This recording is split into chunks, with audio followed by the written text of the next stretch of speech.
I'm Kristen Kennedy in Clark County, where deputies are preparing to extradite the wife of a man accused of killing someone back in May. An emergency school board meeting in southern Kentucky today to discuss the future of a superintendent caught in some controversial photos. We'll have a preview. It's official. Triple Crown winner American Pharoah's next race has been set. Tracking, alerting, protecting. This is WKYT News at 4:30. Good afternoon. Sam Dick and Amber Philpott reporting. The wife of a man accused of murdering someone in Clark County is waiting to be brought back to Kentucky. Deborah Jean Prater-Kenny is facing charges in connection to a May murder. WKYT's Kristen Kennedy is in Clark County with the latest. Roger Kinney is facing a murder charge here in Clark County. Now his wife is awaiting extradition on a charge in connection to that case. The Clark County Sheriff expects to make the 2-hour drive to Warren County, Ohio, sometime later this week. Deborah Jean Prater-Kenny is facing a charge in connection to a May murder. Sheriff Perdue says that charge will most likely be tampering with physical evidence. He says in May, Prater-Kenny's husband, Roger Kinney, killed Daryl Weissman at a home off Twin Fork Lane in Clark County.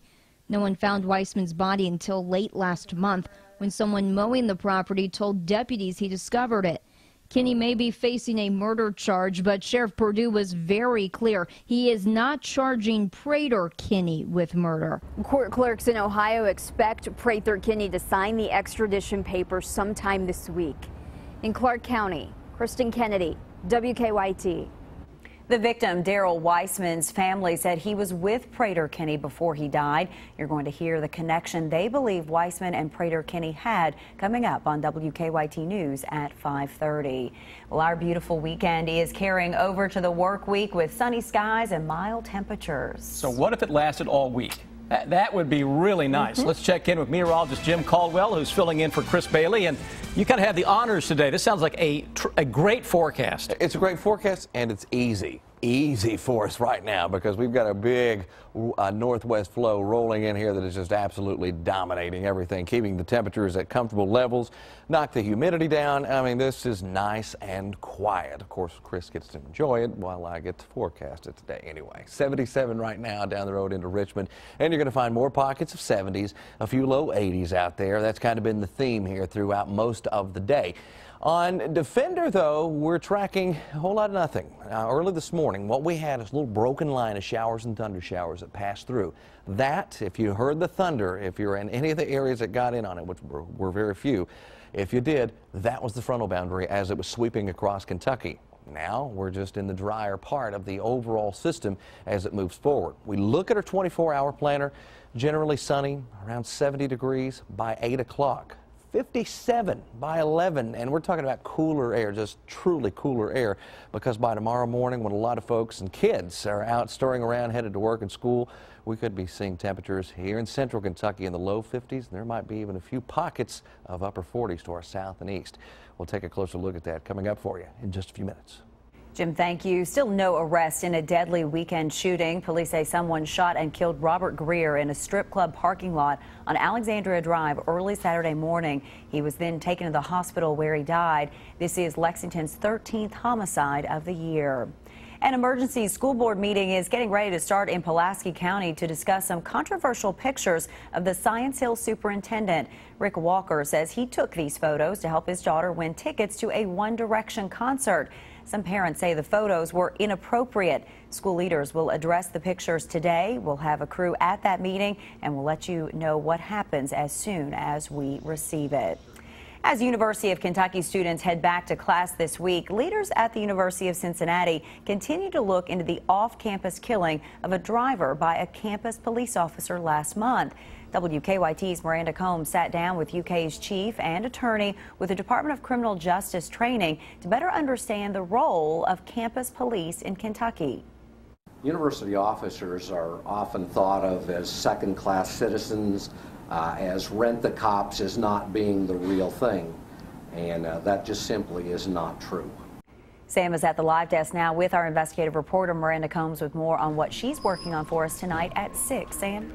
Amber, thank you. With the University of Cincinnati shooting, that officer was off campus, but it sounds like that kind of situation, being off campus, probably wouldn't happen here in Lexington? Right, Sam, probably not. The UK police chief that we spoke to basically said, we've got enough on our plates dealing with the issues on campus, so there's no way we'd probably get involved in something like that. Also, the state law sets jurisdictions for universities here where if it's owned, operated, or controlled by the university, then that's their property, that's their jurisdiction, but that's it. Now, there can be stipulations or changes to that, but as far as the state law goes, that's it.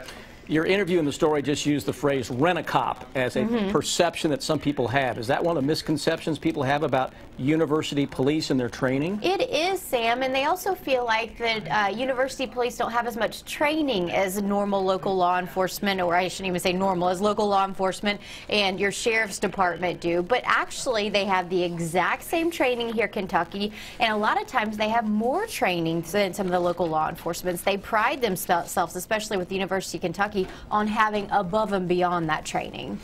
So there are situations where perhaps university police are being helped by Lexington police or vice versa on investigations? When we see video from crime scenes that may be on the university's campus or just outside, you'll always see university police, but you'll also see Lexington police a lot of times. And that has nothing to do with their training. It just has to do with their resources. They have 59 officers.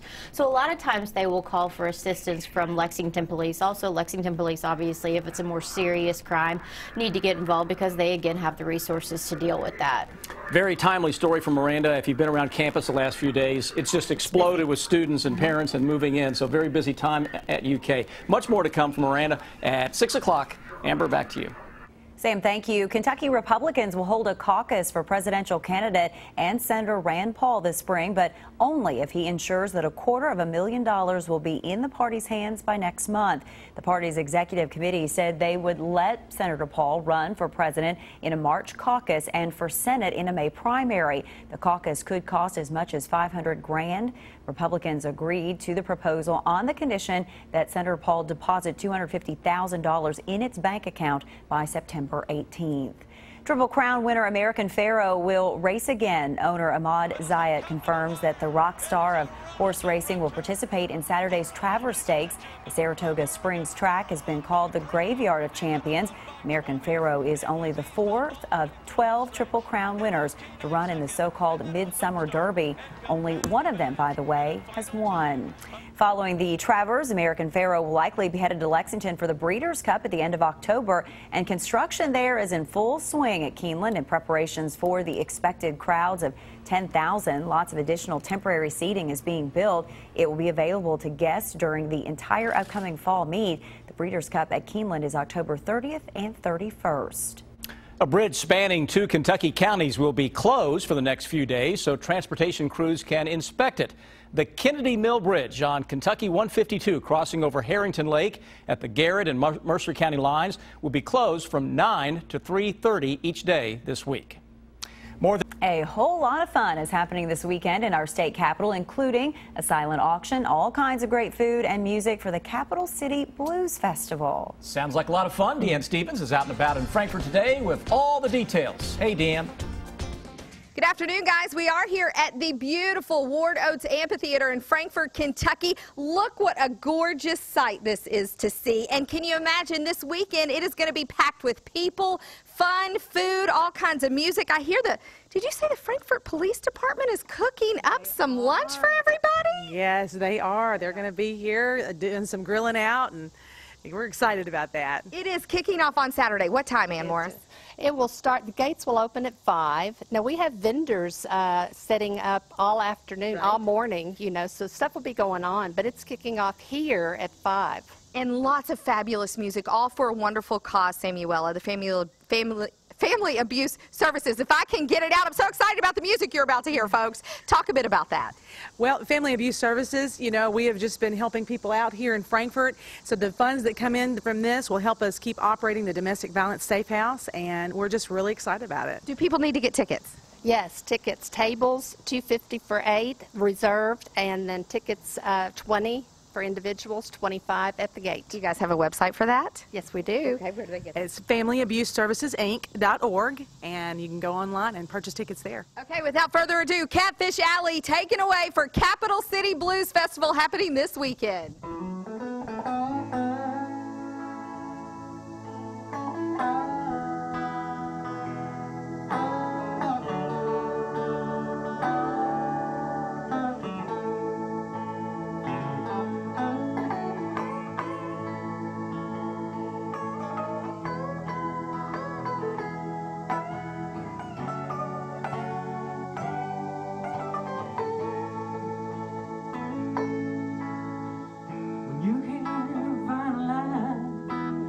without you on a cloudy day.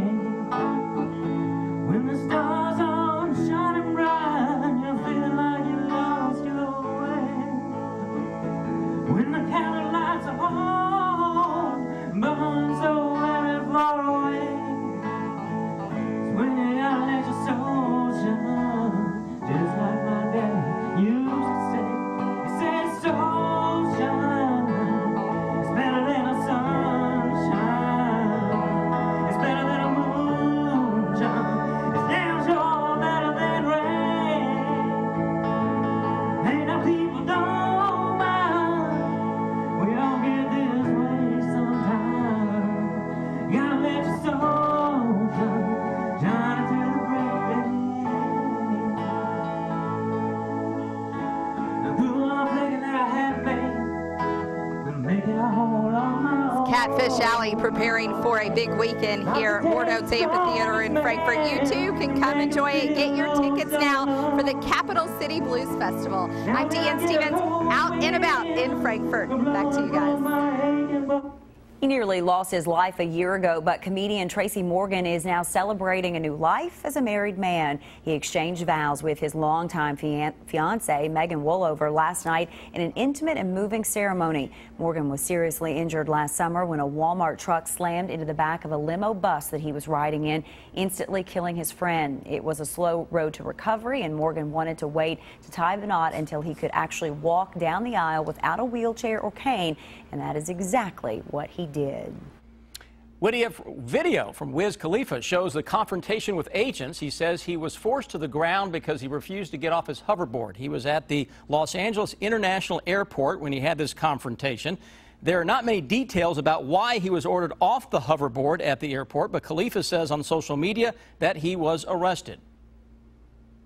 A teacher, we are really being spoiled when it comes to the weather department, for sure. I like being spoiled. It's fun. I'll take it. Jim, thank you very much for spoiling all of us. You know, after we went through the wet and cool summer, it's time to get spoiled, right? I mean, it's fair. It's about time. Temperatures out there today have been absolutely wonderful. Now, they were a little slow to cool out in eastern Kentucky because the cooler air mass took its sweet time getting there, but now it's out there for you folks as well. All through central Kentucky, you're going to find upper 70s, maybe even some low 80s as well. A very comfortable feel. And the best part of all of this is humidity is also on the lower side. Let's look at the rest of the evening. I think by the time we get closer to around 7 o'clock, temperatures should be hovering in the low 70s in most locations. By 9 o'clock, how about mid-60s? And then by 11 o'clock, we're all the way down to around 57 degrees. Now, what happens in a situation like this is where we're talking about those low humidity levels, you've got drier air around you, so it will allow those temperatures to drop even quicker and even deeper during the overnight hours. Check out what we have on the next 3 days. As we look at these lows, 49 early on Wednesday, 50 early on Thursday. Some chilly stuff at night, but it's all worth it once we get into the daytime hours. Couple of issues on the outer loop of the circle approaching Versailles Road. It's stop and go there. That's the construction zone. That should clear up at about Leestown. Also, in and outbound Versailles down to one lane near the circle. Little bottleneck happening there. Very slow traffic trying to trickle through. That's in and outbound Versailles Road near New Circle. Now back to you in the studio. To become a WKYT Live driver and download the Waze app, go to WKYT.com. Under the News tab, click on Traffic for more information. An amazing half-court shot, a big red ball, and a unique way to get through labor pains. It's the video that will have you talking. Take a look at this. He is not the first incoming freshman to get tuition from a college for being able to sink a basket. There it goes. All net. Lynn Turner, one of the few who got a free ride without being a member of the school basketball team. Ball State freshman Lynn Turner from Illinois made that amazing half-court shot at a pep rally.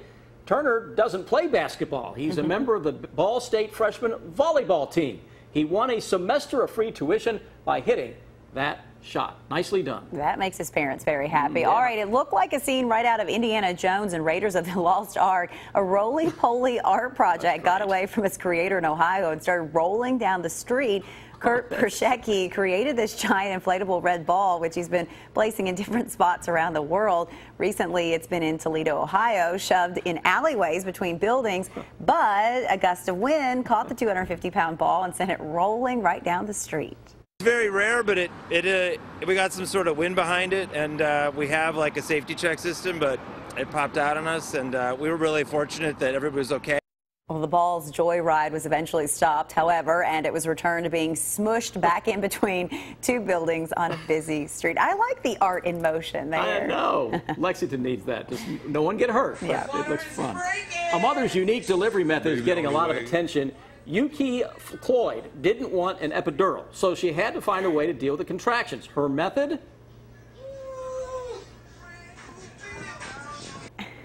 Floyd's dance of choice was the Tootsie Roll. Her husband's video of her pre-labor activities went viral.